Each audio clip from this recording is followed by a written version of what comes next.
तो राजा परीक्षित से सुखदेव जी कहते, राजन ये 3 पुत्रियां जो मनु महाराज की हुई, तीनों का वर्णन हमने आपको सविस्तार से सुनाया। अब इनके 2 बेटा हुए, प्रियव्रत और उत्तानपाद, इनका भी स्पर्श करते हुए दोनों भगवान के बड़े भक्त थे। तो यहाँ पर पहले उत्तानपाद जिनका नाम है उनका ही वर्णन विस्तार से किया। उत्तानपाद का अर्थ क्या होता है? उत ऊर्ध्व पादौ यस्य स उत्तानपादः, मतलब जिसका सिर नीचे हो पैर ऊपर हो वो उत्तानपाद। तो ये ऐसे राजा की कथा है। तो क्या कभी आपने ऐसा व्यक्ति देखा है जिसका सिर नीचे हो और पैर ऊपर हो? देखा है किसी ने जी? नहीं देखा है। देखा नहीं है, परंतु पता सबको है, क्योंकि ये किसी एक आधे राजा की कथा नहीं, ये हम सब की कथा है। क्योंकि माता के गर्भ में जब बालक होता है तो सिर नीचे और पैर ऊपर होते हैं। तो ऐसे ही ये उत्तानपाद राजा की कथा है। उत्तानपाद राजा की पत्नी जिसका नाम सुनीति था, परंतु इनके घर में संतान नहीं थी। एक दिन राजा उत्तानपाद शिकार खेलने जंगल गए, बहुत दूर तक चले गए, दूसरे राज्य की सीमा में पहुंच गए। वहां पर दूसरे राजा की कन्या को देखा, सर्वांग सुंदरी थी, मोहित हो गए और कन्या को उठा करके अपने साथ महल में ले आए, उससे विवाह कर दिया। तो 2 रानियां हो गई, बड़ी का नाम सुनीति और छोटी का नाम सुरुचि। धीरे धीरे समय बीतता गया। एक दिन छोटी पत्नी ने अपने स्वामी से कहा, महाराज एक म्यान में 2 तलवारें नहीं रहेंगी, या तो अपनी बड़ी पत्नी को महल में रखो या फिर मुझे। अब उत्तानपाद राजा छोटी से ज्यादा प्रेम करते थे, तो बड़ी रानी को महल से बाहर एक किनारे में कुटिया बना दी और बड़ी रानी वही रहने लगी। एक दिन दासी ने खबर दी, महाराज आपकी जो बड़ी पत्नी है वो गर्भवती है। महाराज बड़े प्रसन्न हो गए। कुछ दिन और बीते, महीने बीते, तो दासियों ने एक और खबर दी, महाराज आपकी जो छोटी पत्नी है वो भी गर्भवती है। तब तो महाराज बड़े प्रसन्न हो गए। समय बीता, जैसे ही 9 महीने पूरे हुए, बड़ी रानी ने बालक को जन्म दिया, उनका नाम ध्रुव रखा गया। बोल ध्रुव जी महाराज की जय हो। और कुछ दिन और बीते तो छोटी रानी ने भी बालक को जन्म दिया और उस बालक का नाम उत्तम रखा गया। दोनों बालक धीरे धीरे बड़े होते गए। जब दोनों बालक 4-5 वर्ष के हो गए, एक दिन की बात, राजा अपने आसन पर बैठे थे और दोनों बालक सामने ही खेल रहे थे। और खेल ही खेल में जो छोटी रानी का बेटा उत्तम है वो अपने पिता की गोद में बैठ गया। अब जहाँ उत्तम छोटी रानी का बेटा गोद में बैठा तो ध्रुव जी को लगा, भाई मुझे भी अपने पिता की गोद में बैठना चाहिए, क्योंकि बच्चों में देखना प्रतिस्पर्धा होती है। आप छोटे को कोई वस्तु ला करके दो तो बड़ा भी नाराज हो जाएगा, भाई मुझे क्यों नहीं दी, या बड़े को दे दो तो छोटा नाराज हो जाएगा। अब दौड़ करके ध्रुव जी भी आए। जैसे ही पिता की गोद में चढ़ने लगे तो पीछे से सौतेली माँ सुरुचि माँ ने पकड़ लिया। अरे बेटा कहाँ जा रहे हो? और बोले, बालोऽसि वात्मात्मानम् अन्य स्त्री गर्भ संभृतम् नूनं भवेद् भवान्यस्य दुर्लभे अर्थे मनोरथः। अरे बेटा ध्रुव कहाँ जा रहे हो? बालोऽसि वात्मात्मानम्, अरे तुम्हारा भाग्य इतना बड़ा नहीं है तुम अपने पिता की गोद में बैठ सको। ध्रुव बोले, क्यों माँ, क्या ये मेरे पिता नहीं है? तो सुरुचि कहती है, बेटा ध्रुव तुम्हारे ये पिता तो हैं, लेकिन तुम्हारा जन्म मेरी खुशी से नहीं हुआ, मेरे गर्भ से नहीं हुआ है। और यदि तुमको इनकी गोद में बैठना है तो जाओ पहले जंगल में जाकर के भगवान का भजन करो, और जब भगवान प्रसन्न हो जाएंगे तो भगवान से कहना कि मेरा गर्भ सुरुचि माँ, मेरा जन्म सुरुचि माँ के गर्भ से हो, और तब तुम अपने पिता की गोद में बैठने के अधिकारी कहलाओगे। जहाँ इतनी बुरी भली बात कही, तुम्हारा ध्रुव जी रोने लगे और अपनी माँ के पास गए। माँ ने पूछा, बेटा क्या हुआ? जहाँ ध्रुव जी अपनी सौतेली माँ को गाली देने ही वाले थे कि मेरी छोटी माँ ने मुझे गालियां दी, तो तुरंत सुनीति मैया ने अपने बेटे ध्रुव के मुख पर हाथ रख दिया। बेटा मां मंगलम तात परेषु मस्तां भुंक्ते जनो यत्पर दुःखदं ततः सुरुच्या विहितं भवान्मे यद्दुर्भगाया उदरे गृहीता। बेटा ध्रुव, अपनी सौतेली माँ को कभी गाली मत देना। ध्रुव जी बोले क्यों नहीं दूं माँ, उन्होंने मुझे बहुत बुरे शब्द कहे कि मेरा जन्म उनके गर्भ से हो। तो सुनीति कहती है बेटा मैं तो तुम्हें आज तक अपने पति का अर्थात तुम्हारे पिता का भी ठीक से परिचय नहीं दे पाई, परंतु तुम्हारी सुरुचि माने तो तुम्हें तुम्हारे परम पिता का मार्ग बता दिया। इसलिए जाओ बैठ करके भगवान का भजन करो। ध्रुव जी बोले अच्छा माँ यदि ऐसी बात है तो बताओ भगवान कहाँ मिलते हैं। तो सुनीति मैया कहती है वैसे तो मैंने सुना है भगवान कण कण में रहते हैं, अणु अणु में रहते हैं, परंतु मैंने ये सुना है वैसे तो भगवान सब जगह है, परंतु जहाँ भक्त सच्चे मन से परमात्मा को पुकारे भगवान वहीं प्रकट हो जाते हैं। हरि व्यापक सर्वत्र समाना, प्रेम से प्रकट होए मैं जाना। इसलिए बेटा जाओ जंगल में बैठ कर के भगवान का भजन करो। तो 5 वर्ष की आयु में ध्रुव जी घर से निकले। जैसे ही मार्ग में पहुंचे तो नारद जी मिल गए। नारद जी ने पूछा बेटा कहाँ जा रहे हो। ध्रुव बोले महाराज मैं भगवान का भजन करने जंगल जा रहा हूं। भगवान नारद जी ने जब ध्रुव जी की बात सुनी तो नारद जी को थोड़ी हंसी आई और बोले बेटा ध्रुव जंगल में भगवान नहीं मिलते हैं।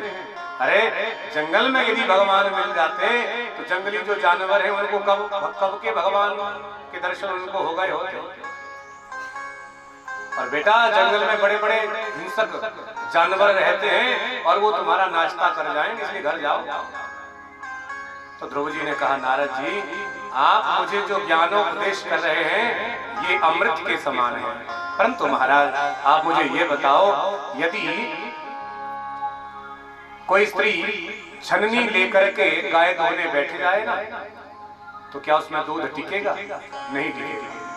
तो उसी प्रकार महाराज मेरा जो मन है ना मेरी सुरुचि माँ के दुर्वचनों से इतना छिन्न भिन्न हो गया है, इसमें हजारों छिद्र हो गए हैं, इसमें आपका ये ज्ञानामृत नहीं ठहर रहा है, आपका ये उपदेश इसमें नहीं ठहर रहा है। बस मैं तो केवल एक बात जानता हूँ कि भगवान का भजन जंगल में जाकर के करूंगा बस। नारद जी को लगा भैया निश्चय बड़ा दृढ़ है। नारद जी बोले बेटा जाओ तुम हमारी परीक्षा में पास हुए, हम तुमको एक मंत्र दे देते हैं, इसका जप करना और 6 महीने में ही तुम्हें भगवान प्राप्त हो जाएगा। तो द्वादशाक्षर मंत्र ध्रुव जी को दिया। ध्रुव जी सीधे श्री धाम वृंदावन निधि वन में पहुंचे, वहां पर बैठ करके भगवान का भजन करने लगे। पहला महीना जब प्रारंभ हुआ तो केवल एक समय भोजन करते थे, सारा दिन भजन करते थे। दूसरा महीना लगा भोजन छोड़ दिया, केवल एक समय शाम को फलाहार करते और सारा दिन भजन करते। तीसरा महीना लगा फलाहार भी छोड़ दिया, तब तो केवल जल पी करके भगवान का भजन करते। 3 महीने बीते, चौथा महीना जब लगा तब तो अन्न भी छोड़ दिया, फलाहार भी छोड़ दिया, जल भी छोड़ दिया, तब तो महाराज केवल वायु पी करके भगवान का भजन करने लगे। 4 महीने जैसे ही बीते, 5वां महीना लगा तो सुखदेव जी कहते हैं पंचमे मास्नु प्राप्ते जित श्वासो नृपात्मजा ध्यायेन ब्रह्म पदैकेन तस्थोत्थानो रिवाचला। 5 महीने जब पूरे हुए तो ध्रुव जी ने सांस लेना भी बंद कर दिया। अब तो महाराज श्वास अवरुद्ध करके भगवान का भजन कर रहे हैं। जहां ध्रुव जी ने अपना श्वास बंद किया तो स्वर्ग के देवताओं का भी श्वास बंद हो गया। सारे देवता भगवान नारायण के पास गए, प्रभु हमारी रक्षा करो। भगवान बोले किससे रक्षा करूं, क्या हुआ? तो सारे देवता एक स्वर में बोले नैवं विदामो भगवन् प्राणरोधम चराचरस्य किल सत्त्वधाम्ना विदेहि तन्नो वृजिनाद् विमोक्षम् प्राप्ता वयं त्वां शरणं शरण्यं। महाराज हम नहीं जानते, परंतु इतना जानते हैं हम सांस नहीं ले पा रहे हैं। भगवान तो अंतर्यामी है, सब जानते। भगवान बोले अरे देवताओं चिंता मत करो, मैं जानता हूँ तुम्हारा श्वास क्यों बंद हुआ है। देवता बोले बताओ महाराज।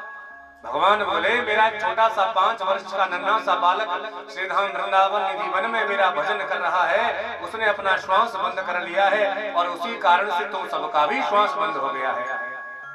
देवता बोले तो महाराज जल्दी जाओ उनको दर्शन दो, नहीं तो हम मर जाएंगे।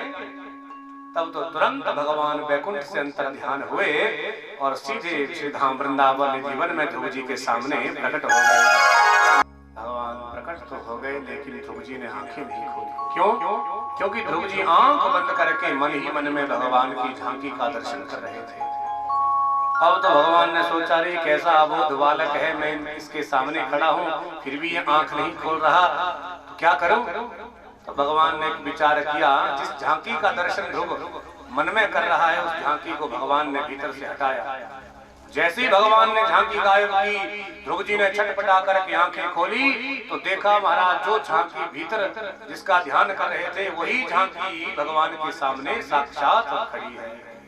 तब तो ध्रुव जी प्रसन्न हो गए, अरे मुझे भगवान का दर्शन हो गया।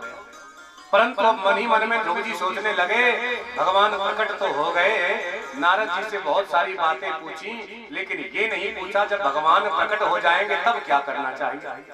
क्योंकि 5 वर्ष का बालक बिल्कुल अबोध होता, उसे क्या पता भगवान से क्या मांगू, क्या बात करूं। भगवान समझ गए ये कुछ बोलना नहीं जानता, तो भगवान ने अपना 5 जन्य शंख निकाला और ध्रुव जी के कपोल पर जैसे ही स्पर्श किया तो ध्रुव जी के भीतर सोई हुई वाणी आज जाग गई। सुखदेव जी कहते, राजन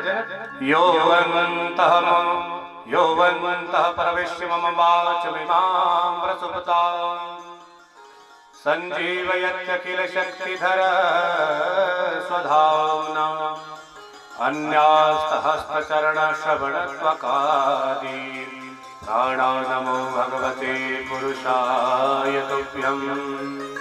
यो अन्तः प्रविश्य मम वाचमिमां प्रसुप्तां, जहां भगवान ने अपना 5 जन्य शंख ध्रुव जी के कपोल पर स्पर्श किया तो ध्रुव जी के भीतर सोई हुई वाणी जाग गई, वेद वेदांत की वाणी प्रकट हो गई और बड़े दिव्य भाव से ध्रुव जी महाराज ने भगवान की स्तुति की है।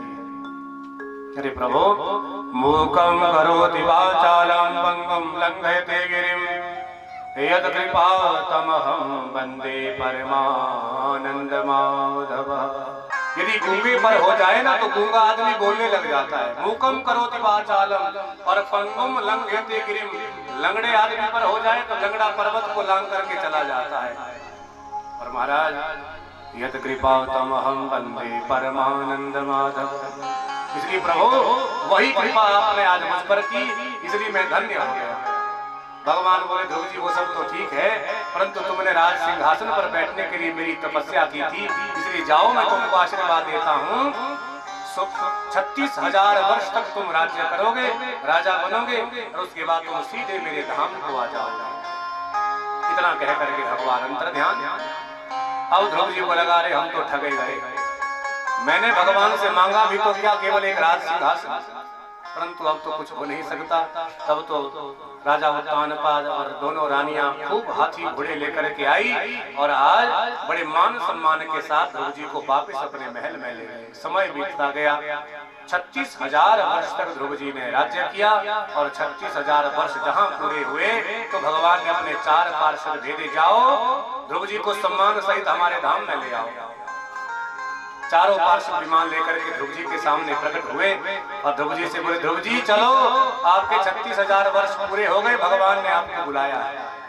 भगवान ध्रुव जी प्रसन्न हो गए, भाई बहुत अच्छी बात हो गई, समय पूरा हो गया। अब जैसे ही ध्रुव जी विमान में चढ़ने लगे तो महाराज एक सामने से देवी आई और बोली, महाराज आप कहाँ जा रहे हैं?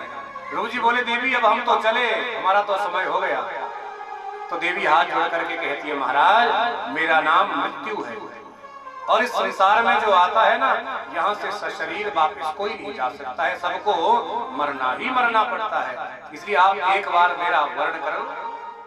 तो ध्रुव जी ने उस देवी को बुलाओ, आओ आओ, और अपने सामने नीचे बैठाया और महाराज ध्रुव जी ने मृत्यु देवी के सिर पर पैर रखा और विमान में चढ़ गए। मृत्यो मूर्धनम पदम दत्वा आरुहाद्भुतम गृहम। सुखदेव जी बोले, देखो राजन, इतना बड़ा ध्रुव जी का भाग्य कि मृत्यु देवी को स्वयं आना पड़ा, उनके सामने शीश झुकाना पड़ा और ध्रुव जी ने उनके शीश पर पैर रखा और विमान में चढ़ गए।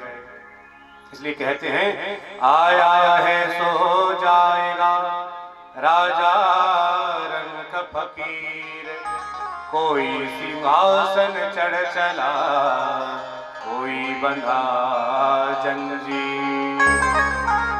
जिसका संसार में जन्म हुआ है उसका जाना सुनिश्चित है, परंतु कर्मों की गति बड़ी विचित्र है। हम अच्छे कर्म करेंगे तो भगवान के पार्षद विमान लेकर के भी आएंगे, और बुरे कर्म करेंगे तो महाराज यम के दूत जंजीरों में जकड़ते हुए घसीटते हुए ले जाएंगे। तब तो ध्रुव जी विमान में बैठ गए। जहां आकाश मार्ग से विमान जाने लगा, ध्रुव जी का मुखमंडल थोड़ा सा मुरझाया। पार्षदों ने पूछा, महाराज क्या बात है, आप कुछ नाराज लग रहे हैं, प्रसन्न नहीं हैं? ध्रुव बोले, भैया अब क्या बताऊं, एक बहुत बड़ी समस्या हो गई। पार्षद बोले, महाराज क्या हो गया, बताओ। ध्रुव जी बोले, अरे भैया, जिस माँ ने मुझे जन्म दिया वो मेरी माँ तो नीचे ही रह गई। तो पार्षद बोले, महाराज ध्रुव जी आप चिंता मत करो, वो देखो आगे आगे और विमान जा रहा है। अच्छा भैया, इसमें कौन है? तो पार्षद बोले, महाराज इसमें आपकी माता जी ही जा रही हैं। तब तो ध्रुव जी बड़े प्रसन्न हुए। पार्षद बोले, अरे भैया, जिन माता ने आप जैसे भगवान के भक्त को जन्म दिया हो वो माँ कभी पीछे नहीं रह सकती है, इसलिए वो तो आपसे आगे ही जाएगी। तब तो ध्रुव जी प्रसन्न हो गए, भाई अब कोई चिंता नहीं है। महाराज अंग का जन्म हुआ। अंग के बेन बड़े ही नास्तिक राजा हुए, अनास्तिकवादी, अनिश्वरवादी, भगवान को मानते ही नहीं थे। सो ब्राह्मणों ने, ऋषियों ने बहुत समझाया, ऐसे अद्भुत मंत्र पढ़े, सो बेन की मृत्यु हुई हो गई। और ब्राह्मणों ने उनके शरीर का मंथन किया, और मंथन करके उनके शरीर में से स्वयं भगवान प्रकट हुए, जिनका नाम पृथु भगवान रखा। बोल पृथु भगवान की जय हो।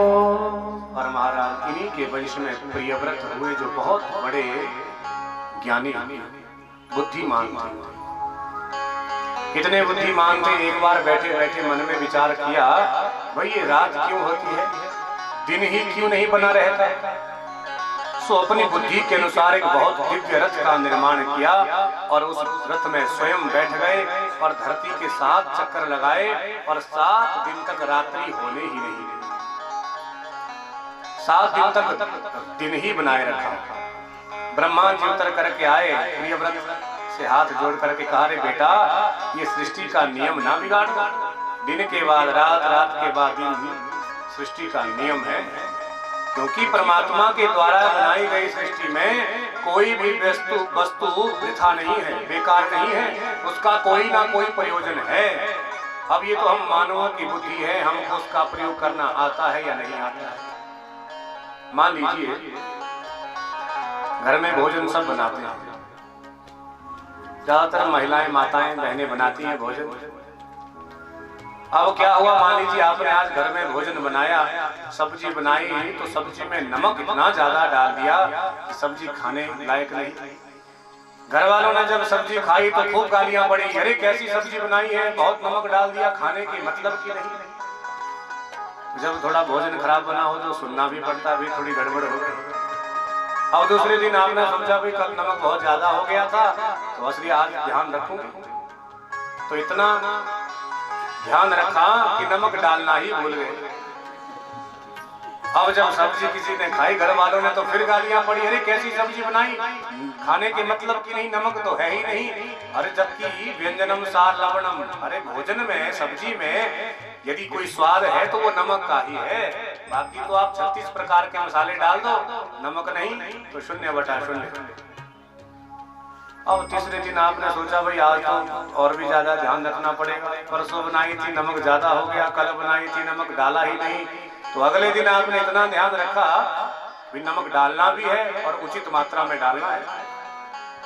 अब रसोई घर में क्या होता है ना, नमक और चीनी एक जैसे होते हैं, डब्बे भी लगभग सबके घरों में एक जैसे ही रहते हैं। और आपने इतना ध्यान रखा, नमक की जगह उसमें चीनी डाल, फिर स्वाद बिगड़ा। अब तो और गालियां पड़ी। तब आपको बड़ा गुस्सा आया, अरे ये नमक बहुत बुरी चीज है। आप रसोई घर में गए, नमक का डब्बा उठा करके खेत में फेंक दिया, ये नमक बहुत बुरी चीज है। तो कहने का मतलब क्या है, नमक बुरी चीज नहीं है, हमारी बुद्धि बिगड़ी हुई है, हम उसका सही प्रयोग करना नहीं जान पा रहे हैं। उसी प्रकार ब्रह्मा जी ने कहा, बेटा प्रियव्रत, परमात्मा ने सृष्टि में कोई भी वस्तु वृथा नहीं बनाई, उसका कोई ना कोई प्रयोजन, कोई ना कोई कारण है, परंतु हम मानवों की अपनी बुद्धि है, हम उसकी गुणवत्ता को जानते हैं अथवा नहीं, इसका क्या प्रयोग है। तो ब्रह्मा जी के कहने से प्रियव्रत ने रथ चलाना बंद कर दिया और 7 चक्कर लगाए थे, तो सप्तद्वीप वसुंधरा का यहाँ पर निर्माण हो गया। तो राजा परीक्षित ने कहा, महाराज ये तो बहुत अच्छा लगा आपने जो कहा, परंतु अब मुझे थोड़ा सा भूगोल और खगोल के विषय में बतलाइए। तब सुखदेव जी कहते, राजन ब्रह्मांड में 14 लोक हैं, 7 नीचे हैं और 7 ऊपर हैं। तो नीचे के जो लोक हैं वो है अतल, वितल, सुतल, रसातल, तलातल, महातल और पाताल। और ऊपर के जो लोक हैं वो हैं भू, भुव, स्व, मह, जन, तप, सत्य और स्वर्ग। तो 7 नीचे हैं, 7 ऊपर हैं और 14 लोकों की जो दूरी है वो 50 करोड़ योजन है। अब ये कितनी होती है तो भगवान जाने, 50 करोड़ योजन। और राजन नरक धरती से नीचे है संयमनीपुरी, वहां पर नरक है और क्रमशः 28 प्रकार के नरक हैं। और जो जैसा कर्म करता है उसको उसी के अनुसार नरकों में यातना मिलती है, नरक भोगने पड़ते हैं। जहां नरकों का वर्णन किया तो राजा परीक्षित ने कहा, महाराज मुझे नरकों का वर्णन नहीं सुनना है, मुझे डर लग रहा है, क्योंकि नरकों की यातना बड़ी भयंकर होती है, मैंने सुना है। तो सुखदेव जी कहते, राजन ऐसी बात नहीं है। तो कैसे महाराज जरा बताओ। क्योंकि मानव यदि गलती से भी भगवान का नाम ले लेना, गलती से, जरा ध्यान देना आप सबने, जानबूझ के कोई ले ले तो उसकी तो गति विचित्र होती है, परंतु गलती से भी हम भगवान का यदि नाम ले ले, गुणानुवादों का गायन कर ले, तो उस व्यक्ति ने जीवन में कितने भी बड़े बड़े पाप किए होंगे फिर भी उसे नरक में नहीं जाना पड़ेगा। क्यों? क्योंकि परमात्मा का जो नाम है वो राष्ट्रपति शासन है। जैसे आपने किसी का खून कर लिया तो सजा हो गई फांसी की, कोई कानून नहीं बचा सकता, परंतु राष्ट्रपति से यदि आपकी कोई जान पहचान है, कोई रिश्तेदारी है अथवा कैसे भी, तो राष्ट्रपति के पास एक स्वच्छंद अधिकार होता है, वो यदि चाहे तो आपको मुक्त कर सकता है। ये अधिकार होता है राष्ट्रपति के पास। तो इसी प्रकार से राजन भगवान का जो नाम है, नियम है, ये सब राष्ट्रपति शासन है। जीवन में कितने भी पाप कर्म किए हों, परंतु अंतिम समय में भगवान का नाम यदि ले ले तो उस व्यक्ति को फिर नरक में नहीं जाना पड़ता है। जहां सुखदेव जी ने ये कहा तो राजा परीक्षित बोले, महाराज क्या कोई प्रमाण है या कोई ऐसी मनगढ़ंत कथा कह रहे हैं, प्रमाण चाहिए। तो सुखदेव जी बोले, हाँ राजन प्रमाण भी है, आओ मैं तुमको कथा सुनाता। तब सुखदेव जी बोले, राजन कर्मणा कर्म निर्हारो नौहात्यंत कहिष्यते अविद्वादधिकारित्वा प्रायश्चित्तं विवर्षयन् केचिद् केवलया भक्त्या वासुदेव परायणः अघं गुणवती कात्सेनं निहारमिव भास्करः।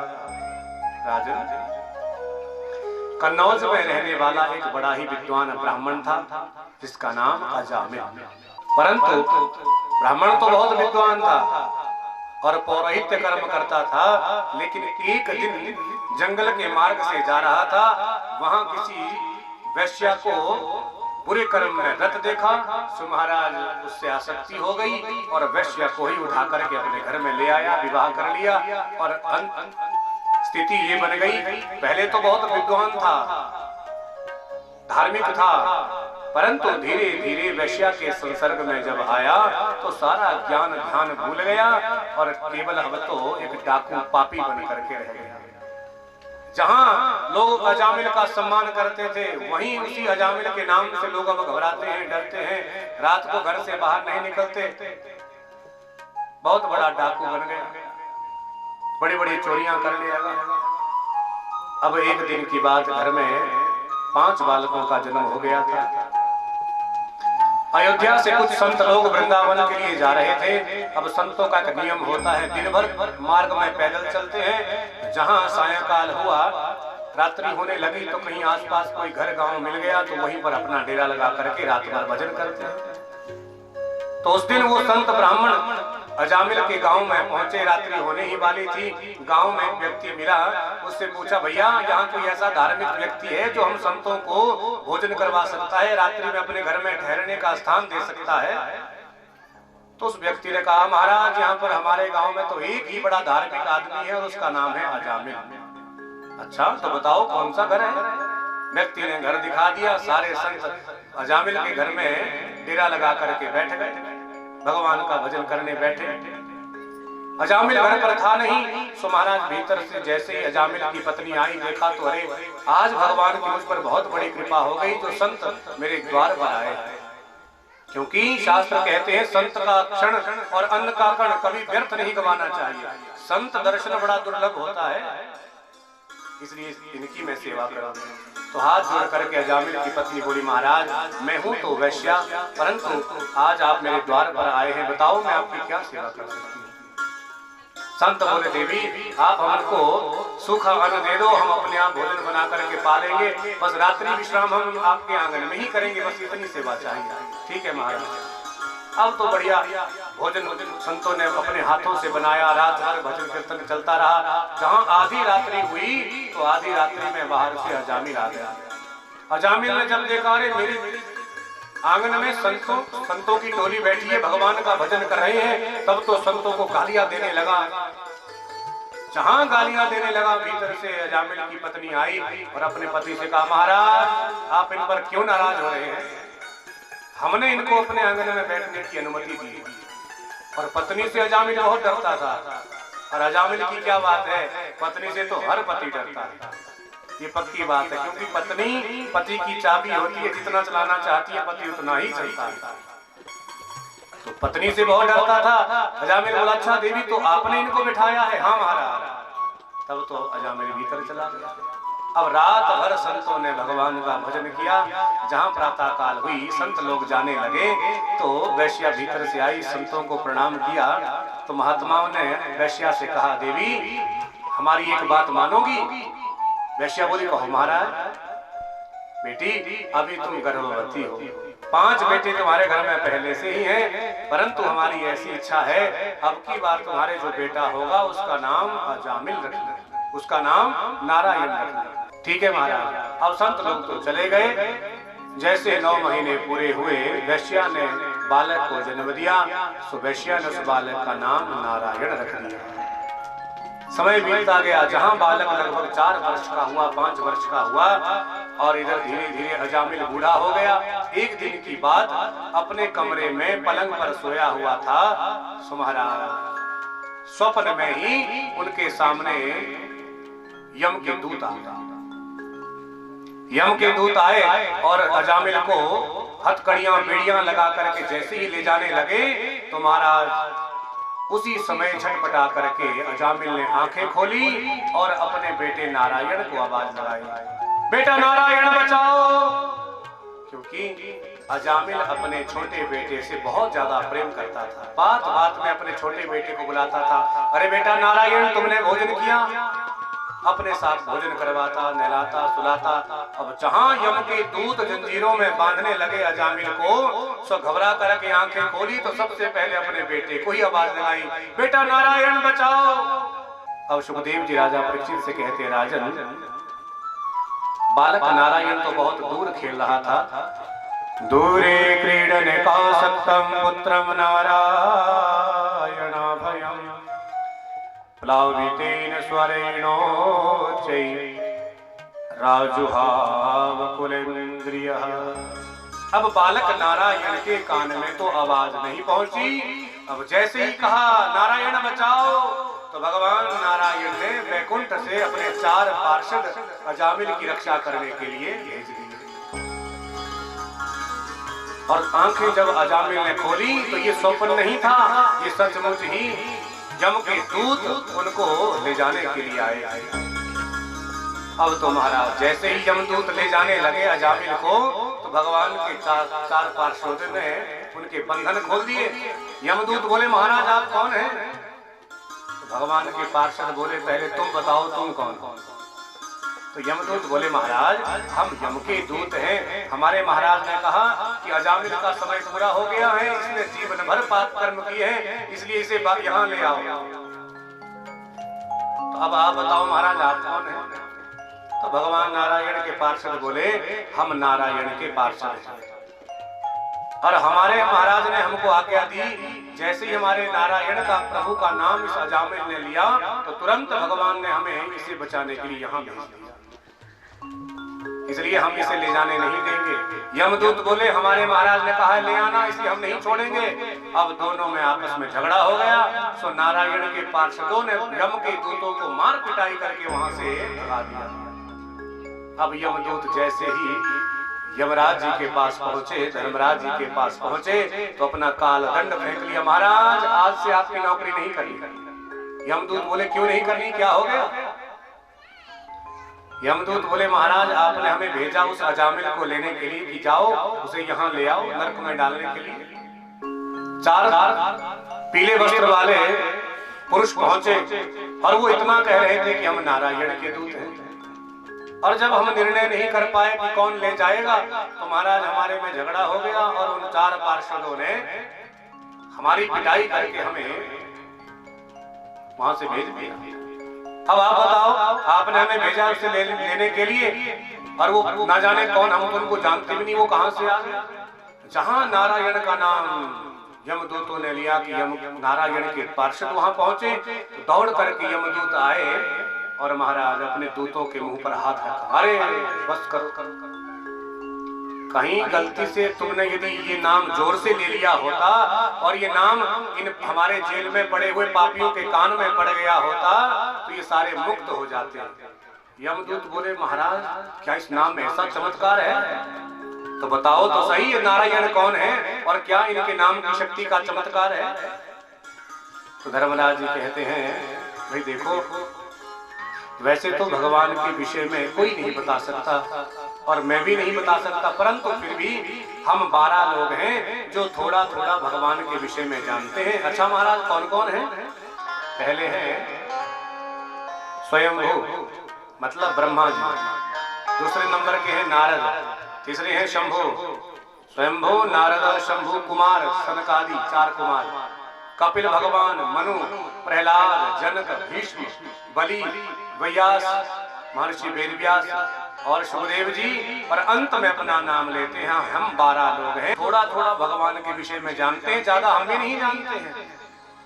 तो यमदूत बोले महाराज यदि आप भी थोड़ा थोड़ा जानते हैं तो कहीं आप ऐसी मनगढ़ंत कोई कहानी तो नहीं सुना रहे हैं क्या? भगवान होते भी हैं? अरे हमारी बात छोड़ो, परंतु भगवान की नाम की शक्ति का ऐसा चमत्कार है, अरे स्वयं भगवान भी अपने नाम की शक्ति का उनको भी स्वयं बोध नहीं है कि मेरे नाम में कितनी शक्ति है। हे सेवकों, आज से कान खोल करके सुन लो किस किस को यहाँ लाना है और किसको नहीं लाना है। बताओ महाराज। जीवान भक्ति भगवत गुण नाम ध्येयम, जीवन में यदि एक बार भी किसी की जिह्वा से यदि भगवान का नाम नहीं निकला तो ऐसे आदमी को यहाँ ले आना नरक में। भगवत गुण नाम ध्येयम, और यत् चरणारविंदम, जिसका एक बार भी सिर्फ भगवान के कहीं देवालय में नहीं झुका उन व्यक्तियों को भी यहाँ ले आना। और महाराज जो कथा सत्संग में आकर के कई लोग निद्रा में डूब जाते हैं, सो जाते हैं, तच्चरणारविंदम, उनका क्या करें? तो यमराज जी बोले उन सबको भी यहाँ मत लाना, क्योंकि कम से कम वो कथा में आते तो हैं, चाहे पर वहां पर सो जाएं, कुछ भी करें, वार्तालाप करें, परंतु कम से कम कथा में आते तो हैं। इसलिए तान आनय धमस्तो कृत विष्णु कृत्या। तब तो महाराज ये सारा वर्णन जब अजामिल ने सुना, अजामिल हैरान हो गया, भाई मैंने गलती से नारायण का नाम लिया और यदि सचमुच मैंने भगवान नारायण का ही नाम ले लिया होता तो ना जाने मेरी क्या गति हो गई होती। तो इसलिए सुखदेव जी राजा परीक्षित से कहते हैं राजन, वस्तु शक्ति ज्ञान की अपेक्षा नहीं रखती है। मतलब उदाहरण से समझिए, आप यदि गलती से जहर पी लेना और पीने के बाद कहे भाई हमको तो पता नहीं था ये जहर है, तो क्या होगा? क्या बच जाओगे? नहीं, जहर पिया है तो राम नाम सत्य। गलती से कहीं एक आधा प्रतिशत कई बार बच भी जाते हैं, परंतु यदि जहर ढंग का होगा ना, बढ़िया वाला जहर होगा तो सीधा फिर वही। तो इसलिए गलती से जहर पिएंगे तो मरना पड़ेगा, और गलती से यदि कहीं भगवान का नाम ले लिया तो तब भी तरना पड़ेगा। तो इसलिए वस्तु शक्ति ज्ञान की अपेक्षा नहीं रखती। छोटा बालक अबोध यदि अग्नि में हाथ डाल देना, मान लीजिए 1-1.5 वर्ष का, अब उसको तो पता नहीं ये आग है जलाती है, तो क्या आग उसको नहीं जलाएगी? जलाएगी, क्योंकि अग्नि को मतलब नहीं जानबूझ करके डाला है या अनजाने में डाला है, उसका काम है जलाना। उसी प्रकार भगवान का नाम कोई गलती से भी ले ले तो वो उसे अमर कर देता है। बोलिए भक्तवत्सल भगवान की जय हो। तो ऐसे भगवान के नाम में शक्ति है, इसलिए कहते हैं कि मनः एव कारणम ही मनुष्याणाम बंध मोक्षयो, परंतु मन ही हमारी आसक्ति और मुक्ति का कारण है। जरा ध्यान देना, ताला आप सबने देखा होगा, ताला एक ही होता है और उसकी चाबी भी एक होती है।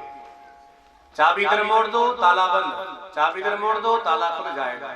तो उसी प्रकार ये जो हमारा मन है ये भी हमारी चाबी है।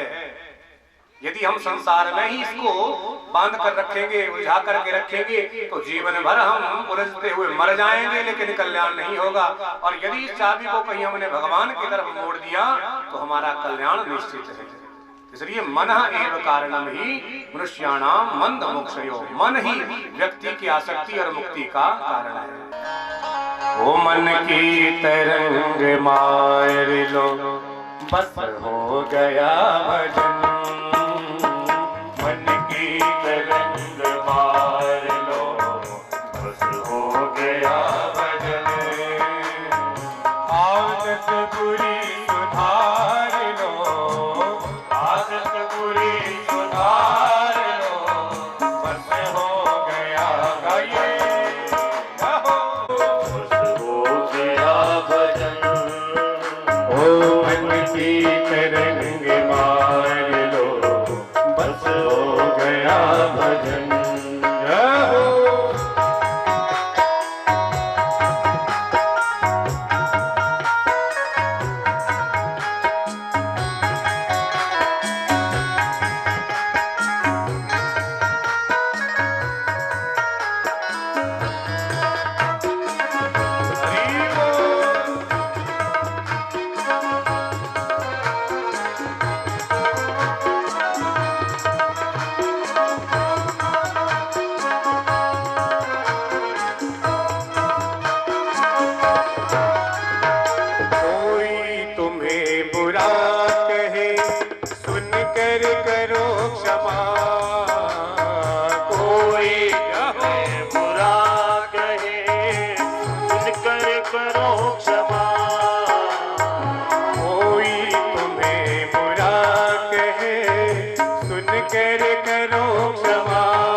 बुरी सुधार लो, बस हो गया भजन।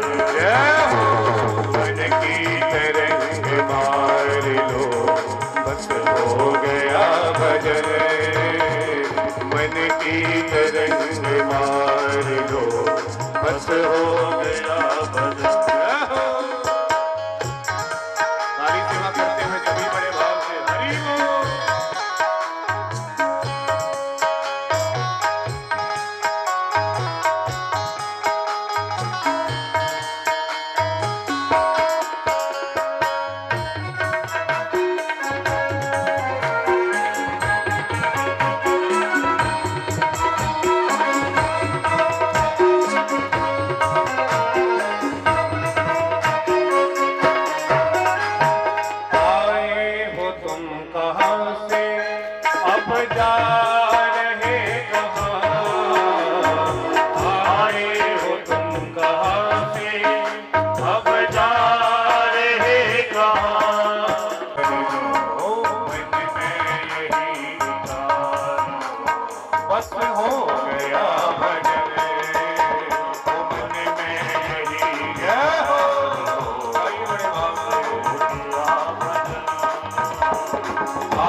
राजा परीक्षित से राजन भक्त की जहां हाँ भगवान वहां। प्रहलाद जी बोले पिताजी हाँ इस खंबे में भी मेरा भगवान है। जैसे प्रहार किया तुरंत खंबा फट गया और महाराज सचमुच उसमें से भगवान प्रकट हो गए। ओ नरसिंह भगवान की जय हो। भगवान ने नरसिंह अवतार खंबे में से धारण कर लिया और तुरंत भगवान ने हिरण्यकश्यप को पकड़ा जकड़ा अपनी गोदी में लेटाया और महाराज हिरण्यकश्यप कर गया। हिरण्यकश्यप को ध्यान आया, वरदान मांगे हैं ब्रह्मा जी से, मुस्कुरा करके बोला अरे महाराज आप जो कोई भी हैं आप मुझे मार नहीं पाएंगे। भगवान बोले क्यों? महाराज ब्रह्मा जी से मैंने वरदान प्राप्त किए हैं, मुझे ब्रह्मा जी की सृष्टि का कोई भी मानव नहीं मार सकता। तो भगवान बोले हिरण्यकश्यप ब्रह्मा जी ने मुझे नहीं बनाया है, अपितु मैंने ही ब्रह्मा को बनाया है। अच्छा महाराज तो महाराज वरदान और भी है, मैं किसी मानव से नहीं मर सकता हूँ। भगवान बोले मुझे देख मैं ना नर हूं ना सिंह हूं, मतलब ना जानवर हूं ना आदमी हूं, आधे नर है आधे सिंह है। अच्छा महाराज वरदान और है, दिन में मरूं ना रात में मरूं। भगवान बोले अभी ना दिन है ना रात है, अभी सायंकाल होने वाला है, रात्रि का प्रथम पहर दिन का अंतिम। तो ऊपर मरूं ना नीचे मरूं। भगवान बोले बेटा तू ना नीचे है ना ऊपर है, तू तो मेरी गोद में है। महाराज वरदान और भी है, बाहर मरूं ना भीतर मरूं। भगवान बोले तू ना बाहर है ना भीतर है, तू तो देहली पर है। अच्छा महाराज तो वरदान और भी है, शस्त्र से मरूं ना अस्त्र से मरूं। भगवान बोले तुझे मारने के लिए तो मेरे लंबे लंबे नाखून ही बहुत हैं, अस्त्र शस्त्र की आवश्यकता नहीं है। तो महाराज वरदान एक और भी है कि 12 महीने में किसी भी महीने में ना मरूं। भगवान बोले मैं जानता था कि तुम जैसे पापी ब्रह्मा जी से ऐसे वरदान मांगेंगे, तो इसीलिए हमने तुम जैसे पापियों को मारने के लिए एक 13वें महीने का भी बंदोबस्त कर रखा है, जिसे अधिक मास कहते हैं। और ये अधिक मास ही चल रहा है, इसलिए तब तो हिरण्यकश्यप घबराया। भगवान ने अपने लंबे लंबे नाखूनों से हिरण्यकश्यप का पेट विदीर्ण कर दिया, उसकी नसों का हार बना करके अपने गले में धारण कर लिया। बोल नरसिंह भगवान की जय हो। हिरण्यकश्यप के प्राण निकल गए। भगवान नरसिंह बड़े क्रोधित थे, भगवान का क्रोध शांत करने का बहुत प्रयास किया। यक्ष गंधर्व किन्नर लोग आए फिर भी भगवान का क्रोध शांत नहीं हुआ। लक्ष्मी जी आई, वो भी भगवान का क्रोध शांत नहीं कर पाई। अंत तो गत्वा देवताओं ने प्रहलाद जी को भेजा। प्रहलाद ने भगवान की स्तुति की, क्वा अहम रजा प्रभो स्तमोधिकेस्मिन्। अरे प्रभु मैं धन्य हो गया, दैत्य कुल में पैदा हुआ बालक, उसके लिए आपने अवतार धारण कर लिया। जहां प्रहलाद जी ने स्तुति की भगवान का कोप शांत हो गया। भगवान ने प्रहलाद से क्षमा मांगी, प्रहलाद मुझे क्षमा करना, मुझे आने में बहुत देर हो गई, तुम्हारे पिता ने तुम्हें बहुत कष्ट दिए, मांगो क्या चाहते हो। प्रहलाद जी बोले प्रभु मुझे कुछ नहीं चाहिए, परंतु अभी अभी जिस आपने मेरे पिता की मृत्यु की, मेरे पिता को मारा, बस मैं ये चाहता हूँ उनको नरक में न जाना पड़े, उनकी असदगति ना हो सदगति हो। भगवान मुस्कुराए, अरे बेटा ये तूने क्या मांग लिया, जिस खानदान में जिस कुल में तुम्हारे जैसा मेरा भक्त पैदा होता है उसकी मैं 21 पीढ़ियां तार देता हूँ, फिर तुम्हारे पिता की तो व्याध क्या है, तुम्हारे पिता की मृत्यु नहीं अभी तो तुम्हारे पिता का तो मोक्ष हुआ है। तब तो प्रहलाद जी प्रसन्न हुए, भगवान अंतर ध्यान होकर के अपने स्थान को चले गए। बोली भक्तवत्सल भगवान की जय हो। तो सुखदेव जी राजा परीक्षित से कहते राजन इसी प्रकार से मनवंतरों में भगवान के अवतार होते हैं। एक भगवान का हरि अवतार हुआ हाथी को बचाने के लिए, समय के कमी के कारण हम प्रसंग नहीं सुना पाएंगे, परंतु हाथी को बचाने के लिए भगवान का हरि अवतार हुआ। और महाराज एक भगवान का अवतार हुआ कच्छप। समुद्र मंथन जब हुआ, पर्वत का भार थामने के लिए भगवान ने कच्छप रूप धारण किया। और भगवान का एक अवतार हुआ मोहिनी, देवताओं को अमृत पिलाने के लिए भगवान ने मोहिनी अवतार धारण किया। और एक भगवान का अवतार हुआ वामन अवतार।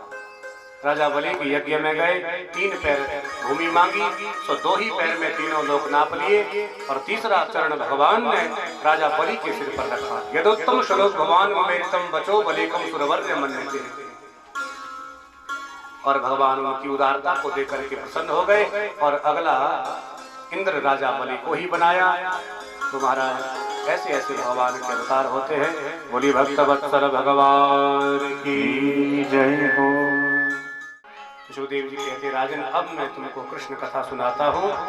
भगवान नारायण के पुत्र हुए ब्रह्मा, ब्रह्मा के पुत्र हुए अत्रि, अत्रि के चंद्रमा, चंद्रमा के बुध, बुध के पुरुरवा, पुरुरवा के नहुष, नहुष के यति, यति के हुए याति, याति के हुए रंतिदेव और महाराज इन्हीं के वंश में आगे हुए यदु, जिनसे चला यदुवंश। और इसी यदुवंश में भगवान कृष्ण का जन्म हुआ। और इनके हुए शूरसेन, शूरसेन के वसुदेव, वसुदेव जी के ही घर में भगवान कृष्ण ने उनके पुत्र के रूप में जन्म लिया। राजन ये समय की बात है जब वसुदेव जी का विवाह देवी रुक्मणी, देवी देवकी से हो रहा था। और देवकी कंस की बहन है, परंतु कंस बहुत दुराचारी है, पापी है और इतना पापी है सारी प्रजा इनसे डरती है।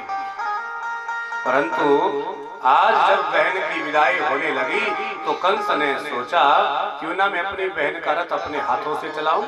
सो आज रथ में बैठ करके घोड़ों की लगाम अपने हाथ में पकड़ ली, रथ को चलाने लगे। जब बहन की विदाई होने लगी और आंखों से आंसू बहाने लगा तो महाराज प्रजा ने सोचा अरे हम तो कंस को पापी समझते थे, लेकिन ये तो बहुत दयावान है, देखो बहन की विदाई कर रहा है और स्वयं रो रहा है। तो महाराज जब देवताओं ने दृश्य देखा तो देवताओं ने सोचा यदि प्रजा के मन में ये बात बैठ गई कंस पापी नहीं है तो फिर भगवान इनको मारने के लिए जन्म कैसे लेंगे, अवतार कैसे लेंगे। तो उसी समय आकाशवाणी हुई, पथि प्रग्रहिणं कंसमाभास्याः शरीरभाग अस्यास्त्वामष्टमो गर्भ हन्तायां वहसे बुधा। अरे पापी कंस, तुम जिस बहन की विदाई अपने हाथ से कर रहे हो उसी की 8वीं संतान तुम्हारा काल होगी, वो तुम्हारा वध करेगी। अस्याम अष्टमो गर्भो हन्तायां वहसे बुधा। जहां आकाशवाणी ने ये कहा तब तो महाराज सारी करुणा भूल गया, घोड़ों की लगाम छोड़ दी, तलवार निकाली और देवकी को केशों से पकड़ा, बालों से पकड़ा और मारने के लिए तैयार हो गया। जहां मारने के लिए तलवार उठाई तो वसुदेव जी हाथ जोड़ करके चरणों में गिर गए। अरे भैया मित्र कंस क्या कर रहे हैं? दोनों आपस में मित्र हैं, वसुदेव और कंस। वसुदेव जी बोले मित्र क्या कर रहे हो? कंस बोला महाराज आकाशवाणी अभी अभी हुई, इसका 8वां बालक मेरा काल होगा, इसलिए मैं इसे नहीं छोड़ूंगा। वसुदेव जी बोले अरे मित्र कंस मरने से क्या डरना, क्योंकि मृत्योर्जनम बताऊं मेरा देहेन सह जायते अद्य वावशतां ते वा मृत्युर्वै प्राणिनां ध्रुवः। मित्र मृत्यु अटल है, ध्रुव सत्य है, जिसका जन्म हुआ है उसकी मृत्यु निश्चित है, इसलिए मृत्यु से क्या डरना। और फिर दूसरी बात, अरे भैया छोटी बहन तो पुत्री के समान होती है। एषा तवानुजा बालः कृपणा पुत्रिकोपमा हंतुर्नार्य कल्याणम इमं तुम दीन वत्सला। इसलिए छोटी बहन को पुत्री के समान बहन को कोई मारता है भला, और वो भी विवाह के अवसर पर। और भैया मैं तुम्हें वचन देता हूँ यदि ये बात सच हुई कि 8वीं संतान तुम्हारा काल होगी तो हमें बंदी बना करके अपने कारागृह में रख दो। 8वां बेटा जब होगा उसे तुम मार देना, हम तुम्हें सौंप देंगे। कंस बोला भैया वसुदेव ये बात बिल्कुल ठीक है, तुम वचन के बड़े धनी हो। तो दोनों पति पत्नी को आज कारागृह में डाल दिया। समय बीतता गया, एक एक करके 6 पुत्रों को कंस ने मार मारा। 6 पुत्रों को जब मारा तो महाराज 7वां जब गर्भ में आया भगवान ने शेषनाग से कहा वैकुंठ में जाओ, अब आप हमारे कृष्ण लीला में बड़े भाई बन करके जाओगे, इसलिए देवकी मैया के गर्भ में जाओ। जहां 7वां गर्भ में आया तो भगवान ने वैकुंठ से योग माया को आदेश दिया, जाओ योग माया इस बालक का संकर्षण करके गोकुल में रोहिणी की गोद में डाल दो, क्योंकि वसुदेव जी की एक नहीं 7 पत्नियां थी। पौरवी रोहिणी भद्रा मंदिरा रोचनाइला देवकी प्रमुखासन पत्नियां आनक दुंदुबे। तो रोहिणी के गर्भ में उस बालक को डाल दिया। कंस ने सोचा कि 7वें का गर्भपात हो गया, अच्छा हुआ जो अपने आप ही मर गया। अब 8वें के रूप में स्वयं भगवान गर्भ में आने की तैयारी में है। तो आने से पहले सारे अपने परिकर को वैकुंठ में कहा, भाई देखो अब हम लीला करने के लिए धरती पर जा रहे हैं, इसलिए जिस जिसको हमारे साथ में धरती पर चलना हो सब चलो। तब तो सारा परिकर आज ब्रजवासियों की पत्नियों के गर्भ में अपना अपना स्थान सबने निश्चित कर लिया। यहाँ कहाँ ब्रज में सबने गर्भ में स्थान सुनिश्चित करके अब 8वें के रूप में स्वयं भगवान आज वसुदेव जी की धर्मपत्नी देवकी मैया के गर्भ में कारागृह में जैसे ही भगवान गए तो महाराज सारे देवता प्रसन्न हो गए। अभी तो गर्भ में आए और ये चल करके भी आगे महाराज देखो, ये है आजकल का समय बहुत जमाना एडवांस हो गया है। अब कहाँ 9 महीने का इंतजार करेंगे, मैं सोचा भाई अब चलते हैं, समय तो हो गया, अब चलते हैं। बोलिए भाई भगवान। और ये पहली बार ऐसा कथा हुआ कि अब चल करके पहले ही कन्हैया आ गए। इतनी कथाएं हमने की अभी आज तक ऐसा नहीं हुआ। चलिए ये भी अच्छी बात है, नया अनुभव हो गया। भगवान को लगा भाई 9 महीने में कौन गर्भ में रहेगा, इसलिए चलते हैं हम कथा में सीधे। तो आज भगवान जैसे गर्भ में आए तो देवकी और भी सर्वांग में सुंदर दिखाई देने लगी। कंस को लगा हो ना हो अब की बार 8वां होने ही वाला है, क्योंकि नारद जी ने कंस को बता दिया था कंस 8वां जो देवकी का पुत्र होगा देखने में तो बहुत ही छोटा होगा, लेकिन पेट में दाढ़ी रखने वाला होगा और उसका नाम कृष्ण होगा, वो काला होगा। जहां नारद ने बताया अब तो हर काली चीज से कंस डरने लगा, रात दिन कृष्ण के विषय में ही सोचने लगा। जहां भगवान गर्भ में आए तुम्हारा देवताओं को लगा भगवान की गर्भ स्तुति करनी चाहिए। सभी देवता कारागृह में आए और भगवान की गर्भ स्तुति की है। कन्या को पकड़ा, जैसे ही पत्थर पर पटकना चाहा तो कन्या हाथ से चली गई और कृष्ण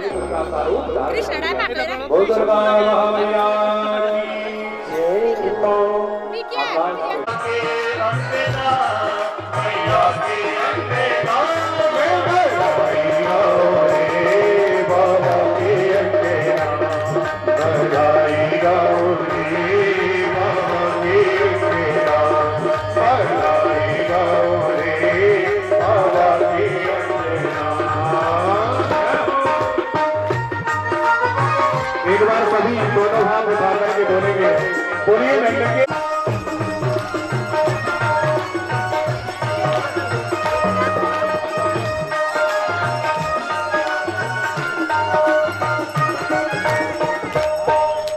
नंद के लाला की जय हो।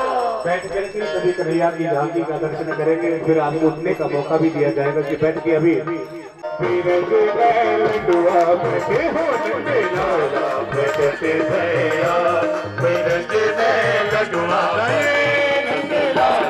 सारी सेवा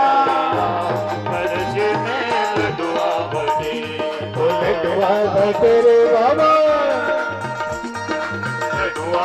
तेरे बाबा लड्डुआ बटे, लड्डुआ बटे बाबा लड्डुआ बटे, लड्डुआ बटे बाबा लड्डुआ बटे। नंदे लाला बटे भैया मेरे के मैं लड्डुआ बटे हो, नंदे लाला बटे भैया मेरे के मैं लड्डुआ बटे। सभी बड़े भाव से मीठी मीठी ताली सेवा करते हुए हरि